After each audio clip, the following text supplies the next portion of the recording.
لو انت بتفكر تشتري موبايل في الفئة المتوسطة في بداية سنة 2025 وتحديدا في السوق المصري، فانت ما قدامكش غير 3 موبايلات موجودين دلوقتي، هم يعتبروا اكتر 3 موبايلات الكلام عليهم كتير، اكتر 3 موبايلات بيقدموا قيمة مقابل سعر. اشتري انهي موبايل فيهم؟ وخصوصا ان الفرق ما بينهم في الاسعار مش كبير، يعني كل موبايل فرق عن التاني في حدود 500 600 او 1000 جنيه. فهنا بتكون الحيرة مين افضل موبايل فيهم او اكتر موبايل فيهم بيقدم قيمة مقابل سعر. فقبل ما اقول لك اي حاجة، اكيد ما تنساش لايكك، سبسكرايبك رايق، وتفعل زر الجرس عشان يوصلك منا دايما كل جديد. لايكك وشيرك بيفرقوا كتير في انتشار الفيديو. اما دلوقتي خلينا نخش في التفاصيل.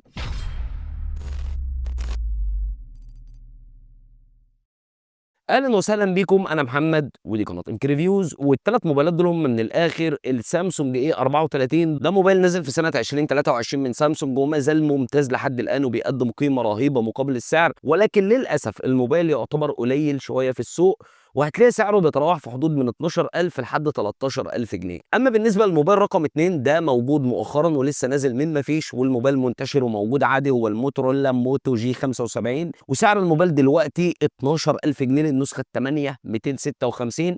اما سامسونج انا بتكلم عن النسخه 8 128. اما اخر موبايل هو الريلمي بي 1 برو النسخه 8 256 في حدود 13500.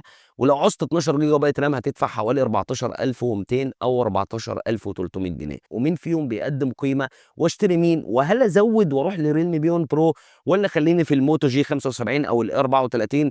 كل الكلام ده تعرفه معايا خلال الفيديو. فخلينا نبدا الاول بنقطه التصميم. سامسونج 34 بيجي بتصميم ساده، التصميم الطبيعي بتاع سامسونج 3 كاميرات اللي تحت بعض. الموبايل ما فيهوش شغل كتير، مش هيشدك في حته التصميم، كله على بعضه من ماده البوليكربونات، وما فيش موبايل هنا هتلاقيه بتصميم من الازاز ولا كلام من ده، لا. ولكن اللي بيميز سامسونج انه بيقدم دعم مقاومه غبار وميه اي بي 67، يعني الموبايل يقدر ينزل معاك تحت الميه ما فيش اي مشكله تماما. وزن الموبايل في المقبول 199 جرام. وتعالى ما ننتقل لموتورولا موتو جي 75 اللي بيجي بتصميم شايفه اشيك من وجهه نظري، تصميم حي شويه عن السامسونج، برضه كالعاده من ماده البوليكربونات. الموتورولا بيدعم اعلى معماريه موجوده في الفئه المتوسطه دلوقتي، اللي هي من اول 11 لحد 15000 جنيه، اي بي 68. وزن الموتورولا يعتبر اتقل شويه من السامسونج 205 جرام، ولكن مش هتحس بالفرق الكبير. الاثنين مسكتهم كويسه، الاثنين ما فيهمش اي مشاكل. ونيجي لاخر واحد فيهم الريلمي بي 1 برو اللي بيجي بتصميم مختلف. كل واحد فيهم بيقدم تصميم شكل. الريلمي بيقدم لك الكاميرات الدائريه في النص، تصميم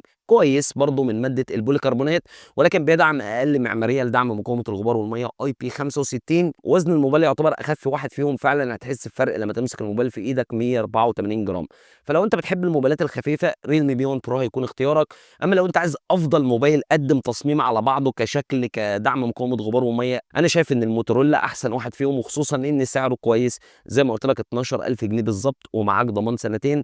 لكن ريلمي وسامسونج كل واحد فيهم بيقدم ضمان سنه. وننتقل بقى لنقطه الشاشه. سامسونج 34 بيجي بشاشه كويسه سوبر اموليد بتاعت سامسونج 6.6 انش. الشاشه هنا فول اتش دي بلس، سطوعها بيوصل ل 1000 نتس. حافه السفليه تعتبر كبيره نسبيا، ولكن مشكلتي مع الشاشه دي هي شكلها، انها بتيجي بالوتر دروب نوتش، شكل قبيح وقديم جدا على سنه 2025، مش افضل حاجه الصراحه. ودي الحاجه اللي بتخليني انفر من شاشه الاي 34. ولكن غير كده شاشه على مستوى الحاجات التانيه فهي ممتازه. اما بالنسبه لشاشه الموتورولا هي شاشه حلوه، اقول حلوه ما اقولش انها ممتازه لانها مش اموليد للاسف. هي شاشه اي بي اس 6.78 انش، اكبر من شاشه السامسونج. فول اتش دي بلس 120 هرتز، برضه ما فيش اي مشكله. ولكن الشاشه هنا شكلها احلى، شاشه جايه بالهول بانش، حافه السفليه تعتبر اقل من سامسونج بفرق ملحوظ. الحواف اللي حوالين الشاشه برضه تعتبر اقل بالنسبه لليمين والشمال وفوق. وفي نفس الوقت الشاشه هنا عليها طبقه حمايه كورنينج جوريلا جلاس 5. فلو انت بتسالني او بتستفسر عن الشاشه المتكامله المتوازنه اللي بطبقه حمايه اللي شكلها شياكه، الكلام ده مش هتلاقي افضل من شاشه الموتو جي 75. وده لان شاشه الريلمي هي في النص، هي شاشه اموليد طبعا مش اي بي اس زي الموتورولا، 6.7 انش. حجمها يعتبر كويس. الشاشه عيبها انها كيرف، وده ممكن يكون مزعج لناس كتير لان السكرينات بتاعتها غاليه اولا، ثانيا لو وقعت بتبقى معرضه للكسر اكتر من الشاشات المسطحه. وفي نفس الوقت الشاشه هنا 120 هرتز فول اتش دي بلس.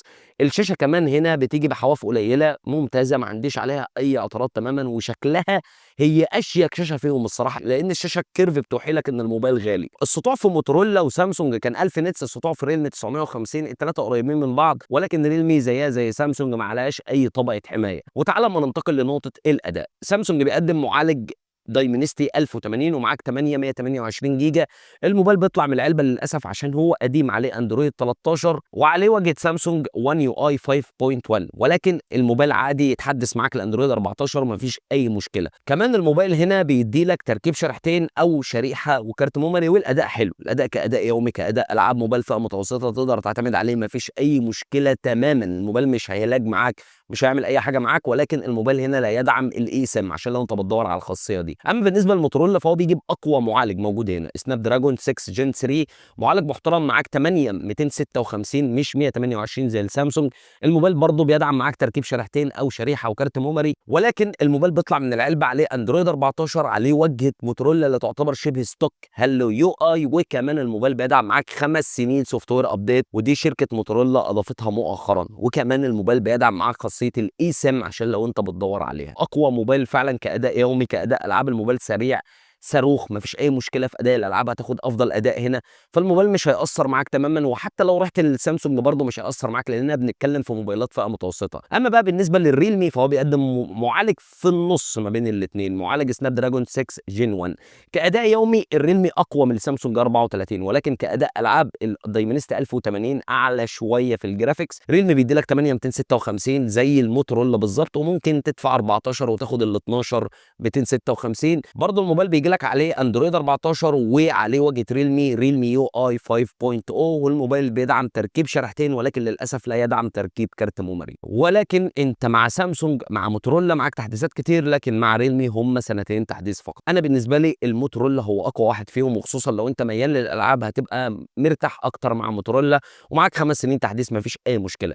لو هختار المركز الثاني في الاداء فانا شايف ان الاثنين كويسين، ال 34 والريلمي قريبين من بعض جدا، ولكن لو انت مش حابب الموتورولا وبتفضل واحد فيهم في اداء الالعاب فممكن تروح للسامسونج، هيكون اقوى شويه بسيطه في اداء الالعاب، ولكن الاثنين ستيل ادائهم ممتاز، ما عنديش عليهم اي اعتراض تماما. سامسونج 34 بيجي بثلاث كاميرات في الظهر، كاميرا اساسيه 48 ميجا بكسل مع او اي اس، كاميرا ثانيه الترا وايد 8 ميجا بكسل، واخيرا كاميرا ماكرو 5 ميجا بكسل. وصور سامسونج ممتازه، انا ما عنديش عليها اي اعتراض. سامسونج دايما بتديني لوك ممتاز والوان ممتازه، والموبايل بيدي لك تصوير فيديو 4K 30 فريم، وحتى الموبايل في الكاميرا الاماميه 13 ميجا بكسل بيدي لك تصوير فيديو 4K 30 فريم برضه، ما فيش اي مشكله. يعني انت لو عايز تفلوج بالموبايل ده هتفلوج بيه، ما فيش اي حاجه تقدر تعيقك. اما بالنسبه للموتورولا فهو بيقدم لك كاميرا اساسيه 50 ميجا بكسل مع او اي اس، وكاميرا ثانيه الترا وايد 8 ميجا بكسل، وبرضه الموبايل بيدي لك صور حلوه تقدر تعتمد عليها. الصور بالنسبه لي يمكن افضل شويه من السامسونج 34 عشانه بالمعالجه القديمه، لو الاي 35 كان يتفوق على الموتورولا. وبرضه معاك تصوير فيديو 4K 30 فريم، وبرضه في الكاميرا الاماميه 16 ميجا بكسل انت معاك تصوير فيديو 4K. وللعلم كل الموبايلات دي بتقدم صور يعتمد عليها ما فيش اي مشكله، يعني انت لو جبت اي واحد فيهم مش هتتضايق. ونيجي لاخر واحد فيهم الريلمي اللي بيقدم كاميرا اساسيه 50 ميجا بكسل برضه مع او اي اس، وكاميرا واسعه برضه 8 ميجا بكسل، والصور في ريلمي حلوه يعتمد عليها ما فيش اي مشكله، والاداء متقارب ما بين الثلاث موبايلات. ريلمي برضه بيقدم لك تصوير فيديو 4K 30 فريم في الكاميرا الخلفيه، ولكن ريلمي في الكاميرا الاماميه 16 ميجا بكسل بيدي لك تصوير فيديو 1080. يعني انت لو عايز موبايل انك تصور بالكاميرا الاماميه 4K يا هتروح لسامسونج يا هتروح لموتورولا، لكن ريلمي اخره 1080. وننتقل بقى لكل موبايل بيقدم ايه وبيفتقد ايه، ونبدا بسامسونج. للاسف ما فيش مدخل 3.5 مللي، وما فيش اي موبايل فيهم بيقدم مدخل 3.5 مللي. عندك هنا سماعات ستيريو كويسه جدا مفيش اي مشكله، الاداء كويس بتاع السماعات، NFC ميكروفون ثانوي العزل الضوضاء، كل المستشعرات عندك موجوده، ولكن مستشعر التقارب هنا هو سوفت وير مش حقيقي. واخيرا مع سامسونج معاه البطاريه 5000 ملي امبير وبيدعم سرعه شحن 25 واط، ولكن الموبايل بيجي عريان تماما معهوش غير وصله شاحن، وسرعه الشحن شايفها مش افضل حاجه. الاثنين موتورولا وريلمي هيقدموا لك سرعه شحن اعلى من سامسونج، وبالنسبه لي شكل الشاشه في سامسونج مش عاطفي تماما. اما بقى بالنسبه للموتورولا فهو بيقدم بصمه ممتازه موجوده في زرار الباور، عندك سماعات ستيريو ممتازه دولبي اتموس، الموبايل لا يدعم مدخل 3.5 مللي، كمان انت هنا معاك NFC ميكروفون ثانوي العزل الضوضاء، كل المستشعرات موجوده، ومستشعر التقارب هنا حقيقي في موتورولا. واخيرا معاك بطاريه ممتازه 5000 ملي امبير، معاك شحن صاروخ موجود في العلبه 33 واط، وكمان الموبايل بيدعم الشحن اللاسلكي 15 واط، كهو الموبايل الوحيد اللي بيدعمها في الفئه السعريه اللي هي بدايه الفئه المتوسطه اللي هو من 11 لحد 15000 جنيه. عيوب موتورولا ممكن الشاشه الاي بي اس اللي موجوده فيه مش افضل حاجه، كان نفسي تكون شاشه اموليد، لكن غير كده انا شايف ان الموبايل ممتاز الصراحه، يعني يعتبر اقل تنازلات من كل الموبايلات الثانيه. واخيرا الريلمي بي 1 برو اللي بيجي ببصمه ممتازه موجوده تحت الشاشه، ولكن انا رايي البصمه اللي في زرار الباور تعتبر اعتماديه اكتر واسرع. الموبايل لا يدعم مدخل 3.5 مللي كالعاده. الموبايل للاسف لا يدعم NFC، فلو انت بتدور على الخاصيه دي هي مش موجوده غير في سامسونج وموتورولا.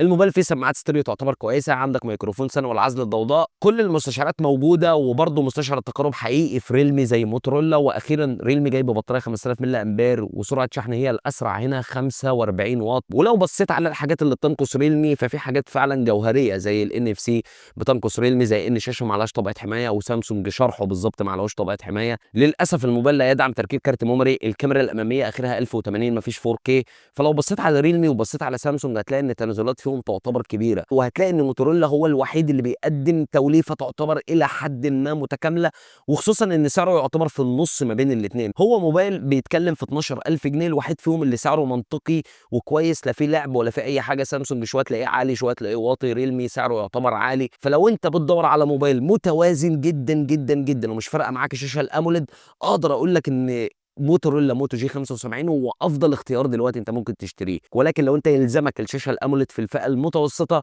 فللاسف انت هتكون محتار ما بين الاي 34 وما بين الريلمي بي 1 برو. وخليني اقول لك الخلاصه ما بين الموبايلين دول، لقيت ان الاي 34 ارخص من ريلمي ب 1000 جنيه او اكتر، فالاي 34 هيكون اختيار ليك ممتاز. ولكن لو لقيت ان الاي 34 قريب من الريلمي بي 1 برو في التسعير، فالافضل انك تروح للريلمي بي 1 برو، هيكون بالنسبه لك صفقه افضل. وبس كده، دي الخلاصه ما بين الثلاث موبايلات اللي انا شايفهم من وجهه نظري موبايلات متوازنه كتير جدا في السوق، موبايلات محترمه. اي موبايل فيهم انت هتشتريه بناء على رايك الشخصي مش هيفرق في اي حاجه، برضه هتاخد اداء محترم وهتاخد تجربه تعتبر كويسه. ما تنساش في اخر الفيديو لايكك، سبسكرايبك الرايق، وتفعل زر الجرس عشان يوصلك مني دايما كل جديد. وكالعاده انتظرني فيديو جديد. سلام.